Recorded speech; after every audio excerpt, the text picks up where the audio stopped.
Good evening, you're watching Estuary TV News. Coming up, songs of innocence and experience. Young and old sing together in a Hull choir, and they say a picture paints 1,000 words, but why choose? And I'll be talking to local and international golfer India Clyburn.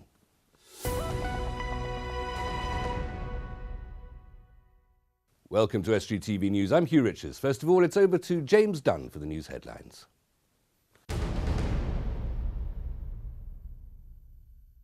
The Reverend Canon Alison White has been named as the new Bishop of Hull. She'll be only the second woman bishop consecrated on July 3rd, succeeding Right Reverend Richard Frith, who has left to become Bishop of Hereford in November. Plans to create an apprenticeship training agency focused on construction have been approved by North East Lincolnshire Council. The 3-year apprenticeships will be on offer to young people not in education, employment or training, known as NEETs. It will focus on construction, where recruitments remained broadly static, despite a huge rise in apprenticeships across England.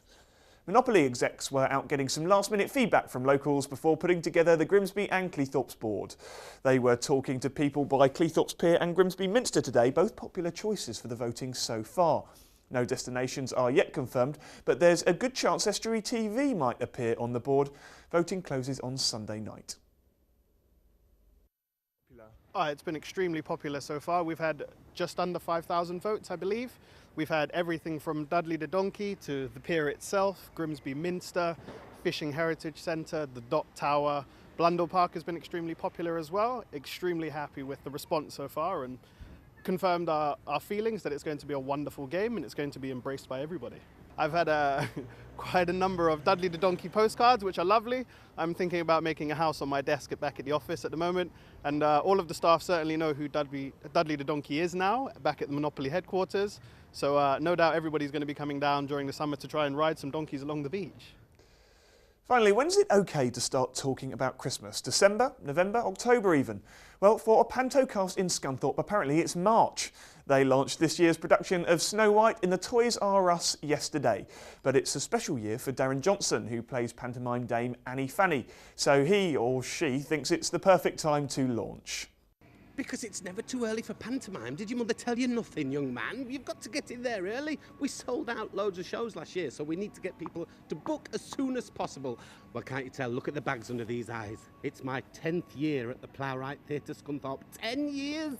The train robbers didn't get that long. That's all from me. Bye for now.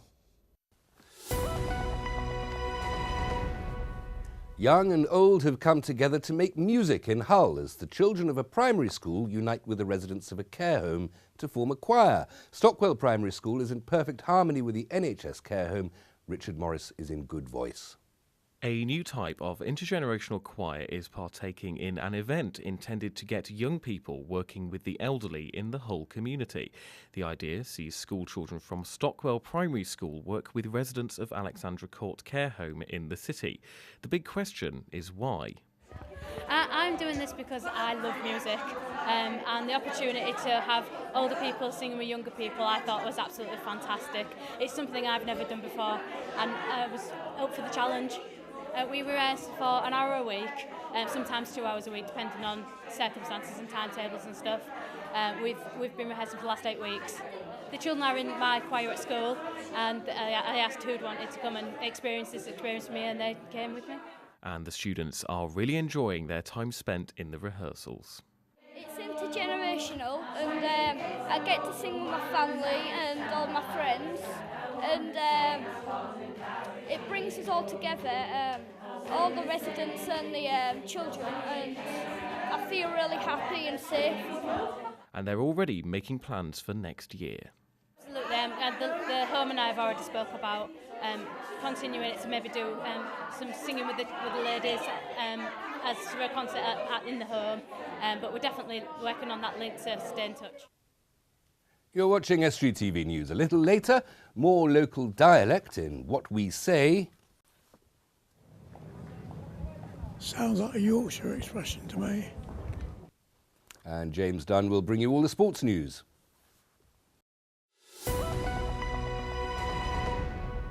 India Clyburn is an international golfer from Cleethorpes. She's recently been selected to play for her country in the Valmorin Cup at the French Under-21 Ladies Championship to be held at St. Cloud in France in the first week of April, and she's with me now. India, congratulations. That's a great honour to be playing for your country. Yes, thank you very much. Tell me about this tournament, the Valmorin Cup. Yeah, it's for ladies under 21 years age, and it's 2 rounds of stroke play to qualify, and then it goes into match play. And how many other people will be competing? There'll be around 100. From countries all over the world? Yeah, from all over Europe, basically, yeah. And how did you get into this? How were you selected?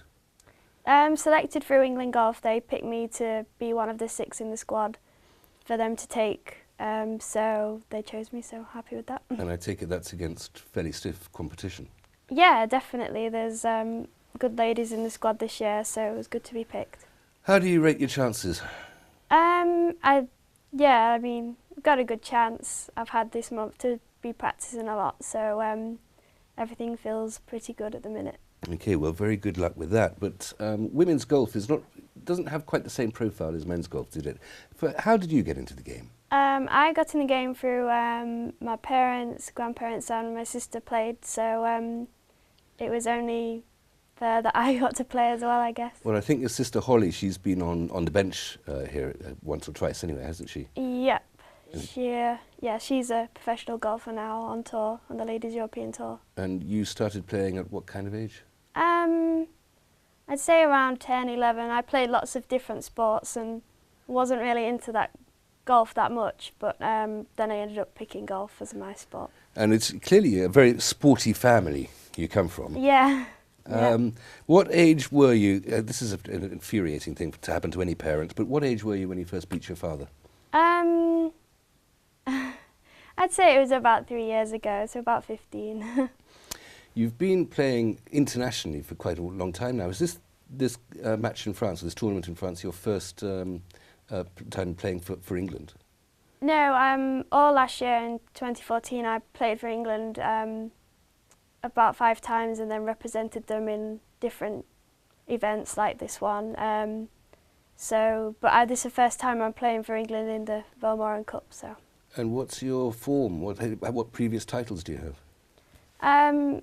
Last year was a really good year for me. I'm the English Girls Champion of 2014. Oh, well, that's fantastic. Yeah, Scottish Ladies Under-21 Champion. Right. And then I won a Junior Telegraph in Portugal, which was under-18. You can say, I'm asking these questions because I'm trying to work out my betting strategy when I introduce the bookies to these tournaments. Yeah. You have been very international in your play, haven't you? I mean, you've played not just in Europe, but further afield. Yeah, I've played a lot in America, in Florida mainly, but I've been to Canada, Toronto, when I played for England in the Junior Girls World Cup last year, so that was a great experience. And what's your favourite course? My favourite course? I do love Woodall Spa Hodgkin course. That's your home base, as it were. So, but I love St Andrews Old Course, yeah. Well, I used to live in St Andrews, and I'd look out of my bedroom window and look at the old course, and it used to remind me of black and white pictures of the Somme during the First World War. That is a very, very rough course, isn't it? Definitely, yeah. I've managed to play it once last year when the conditions were fairly nice, so that was a great privilege. Well, good weather there is extremely rare. You were very lucky. Tell me, what's your practice schedule? How do you train? I normally spend about 5 hours in total a day, like practicing, but that's not all at once. Like it's spread out through the day, through like going to the gym in the morning and then coming home and then practicing different parts of the game, short game, long game, putting. You never get bored of it? No, I guess I've just got used to it now, but I like doing it, so. There is something extremely satisfying, isn't there, when you strike the ball in that precise sweet spot that means that it goes through the little door in the windmill. Yeah, definitely. And it's this Woodhall was your main course. You do spend time in the nets, as it were, or whatever it's called, driving range? Yeah, and the practice ground, and they have a really good short game area there which I can use, so I spend lots of time on there. India, we'll talk more about the future and what that holds for you and for the game, but for now we must stop for a moment. Hull's Ferrens Gallery hosts some amazing paintings and sculptures that can take you on a tour through the history of art. But to learn anything, you'll have to divert your eyes from the beautiful works of art to the tiny cards by their side, or maybe not, thanks to a new audio system. Dave Nunn has more. It's set to be at the centre of Hull's 2017 Year of Culture.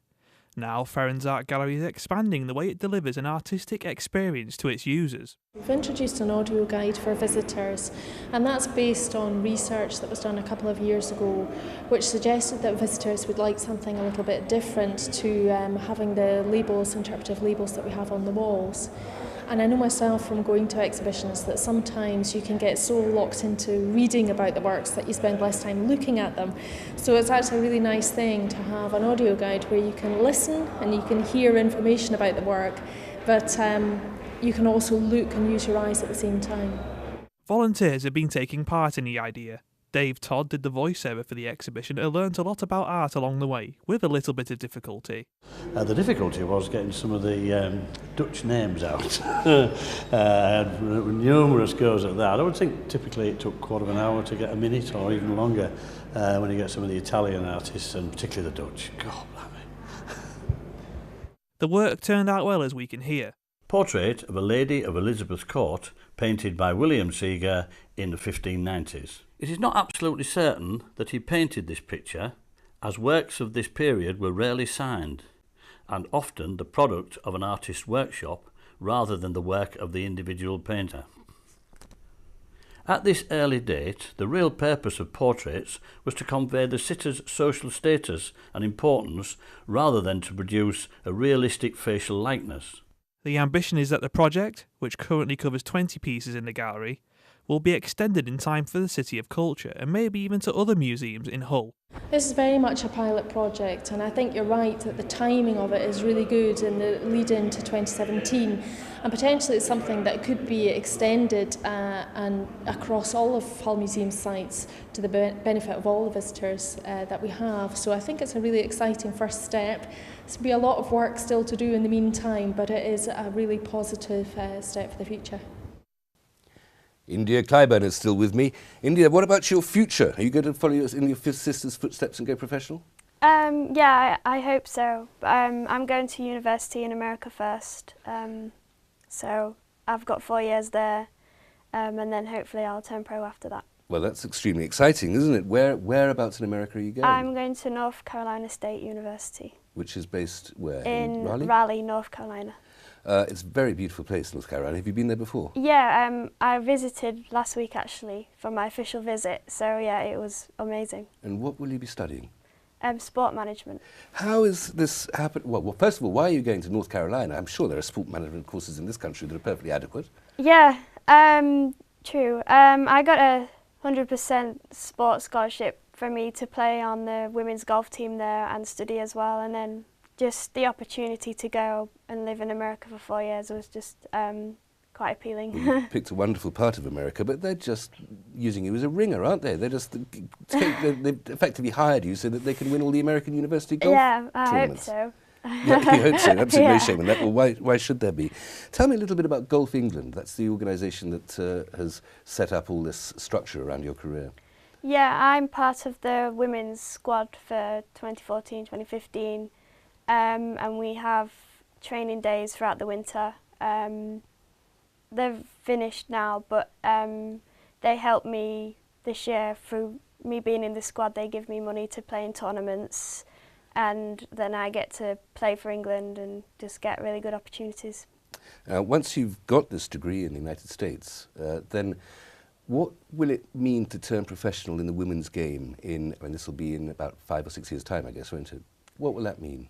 Yeah, I think that the game will have moved and progressed quite a lot by then, and and I'll just be like really excited to go out there and try it for myself. Because we all watch on television the men's game. 3 or 4 tournaments a year are absolute television fixtures, aren't they? But and there's one I watch, which is the American Masters at Augusta. I couldn't care about the golf. I just like looking at the pictures of that beautiful, beautiful place. Yeah, I mean, even people who don't really know golf or have not heard of Augusta kind of already know about it. It's the most beautiful place, and it always has the most wonderful weather. But anyway, we get all those tournaments are male tournaments. Yeah. Are we going to see more female women's golf on television, and thus the women's golf game can get more money? Yeah, I hope so. I definitely think that there's talks about, you know, progressing it and making it bigger. So I think just a few years' time, then it will be. Up until recently, I know in tennis, Wimbledon, there was quite controversially, the men were paid in prize money and much more than the women were. Is that the case with golf? Yeah, it is the case, yeah. I think that just goes with TV rights and things like that, but I'm sure it is going to get better, I think. That's going to change? Yeah. If you do find yourself having an incredibly successful sporting career, I mean, how long can one play golf for? When do you stop? Yeah, I guess you stop when you feel like you want to retire as well, and then I guess when you can't play at your best anymore. But at least that's why I'm going to uni, so I'll have something to fall back on eventually. Why is there a division in the game anyway? Why don't women play against men? I mean, I've been beat. I don't play golf very well, but and women have always beaten me. Being male is no advantage, certainly. Yeah. Also, being talented would be helpful, but. Yeah, I don't really know actually why we don't play against men. Well, yeah, I think they hit the ball normally a lot further than us, so Really? I don't really want to play. Well, if that's the case, I'm sure there can be some handicapping system. Incidentally, what's your handicap? +3. Okay, that'll mean something to mathematicians and keen golfers. Doesn't mean anything to me, I'm afraid. My handicap is complete absence of hand-to-eye coordination. Okay. India, thank you so much for coming in. Thank you. Time now for our weekly investigation of local and regional locutions in What We Say.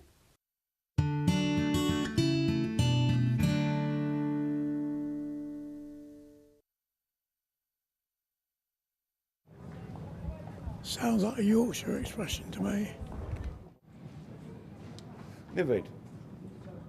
Cold. Cold. I don't know. I've not even heard of that one. Tired? Nithered.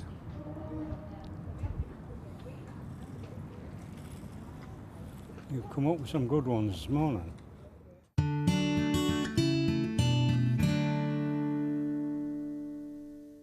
Okay, and now here's James.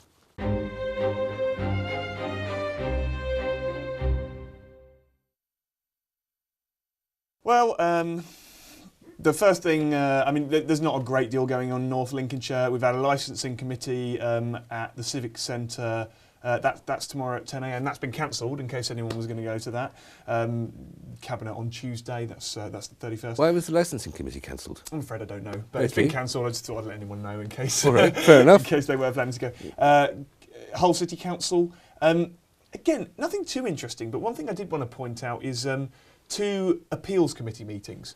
Now, there's been a member of staff, well, 2 members of staff, in fact, who have obviously been let go for whatever reason or another. They're appealing the decision, known as Mr P and Mr I. How very mysterious. Indeed. And it will remain mysterious, actually, because under Section 12A of the Local Government Act, anything I read it every day. Indeed. Well, anything that identifies an individual can be exempt. So members of the public and the press will be excluded from that meeting. What's quite interesting, actually, because there's 2 of them, obviously, and they've been let go. They're under the public's employ in some way or another, which we don't know. They've been let go. They're appealing the decision, but the public will have no real way of ever finding. I mean, who knows what they could have done? Well, the point is that the tribunal, the hearing, as it were, might have found that they've done absolutely nothing wrong. There's been a dreadful mistake, and it's right that the public shouldn't be informed of something that turns out to be unfair and untrue. I mean, perhaps you're right, but then if it rules that actually they were perfectly legitimately let go, then we have no real way of finding that out either. Well, but we can find out surely if that is the conclusion of the hearing, then that will be public knowledge. No, because they've already been dismissed. Right. But, but if they lose their appeal, then after the loss of the appeal, I don't know. Well, no, I mean... That's how sub judice rules work in court. Yeah, but I mean, it's not court, that's the thing, because it was done... It's the equivalent of a business, really. The thing that's different is that, obviously, that business is paid for by the taxpayer, whereas... technically, really, the rules are the same here, and they can't be identified, and we will never really know. Now, okay. How very mysterious. Yeah, indeed. But as I say, we can't find that out, so I'm afraid I can't tell you anymore. Okay, it's pure James. Speculation. One more. The next probably interesting thing is Full Council. That's for North East Lincolnshire. That's 7 p.m, Grimsby Town Hall, and that's tomorrow, Thursday, 26th. They're going to be talking about a number of things. Licensing, so we talked before about the cumulative impact zones, yes, in which certain areas, I think Freeman Street, Grimsby and Cleethorpes, no licensing will be granted unless they can prove that they will not be part of a cumulative impact. James, I'm going to have to stop you there, mainly because you are going to move extremely fast into another room to deliver the sports news. I'm going to have to rush off. Okay, thank you, James. And, as if by fax, here is James with the sports.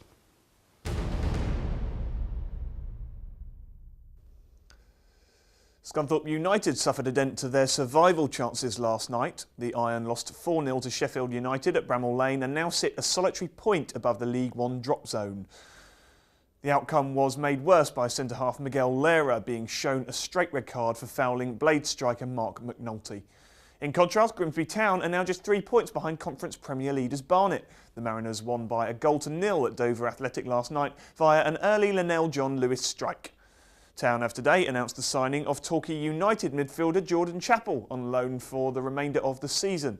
The 23-year-old winger was top scorer with the goals last term and has cited a return to the north where he started his career with Sheffield United as the reason for getting his move. It was Hull United who came through the East Riding Cup semi-final last night.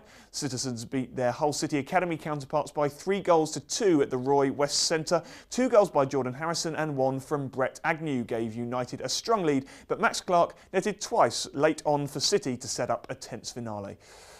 United's final opponents will be decided tomorrow when Bridlington Town play Westella VIP. And finally, Hull KR's Terry Campese is fully aware of the challenges posed by unbeaten St Helens when the Robins play the Saints on Friday night. KR have been free-flowing in attack even against the top sides, and that's what Campese is relying on going into the fixture at the KC Lightstream Stadium.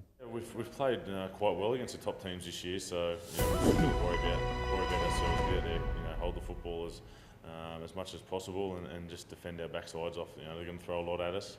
St Helens have got a great back line, their forwards are big and strong, so it's going to be a big challenge for us. That's all for the sport. Thanks very much, James. That's all we have time for today. Contact details on the screen as usual. Until tomorrow, good evening.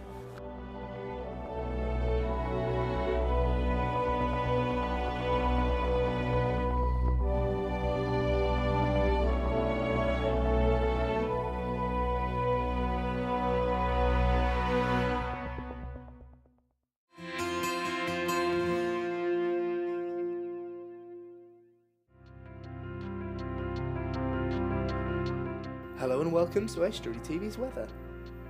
Thursday, cloud and rain with some hill snow clearing through the morning, then becoming dry with some sunny spells, but perhaps the odd shower. Windy and cool with a maximum temperature of 10 degrees. Mainly dry and cool with isolated showers on Friday.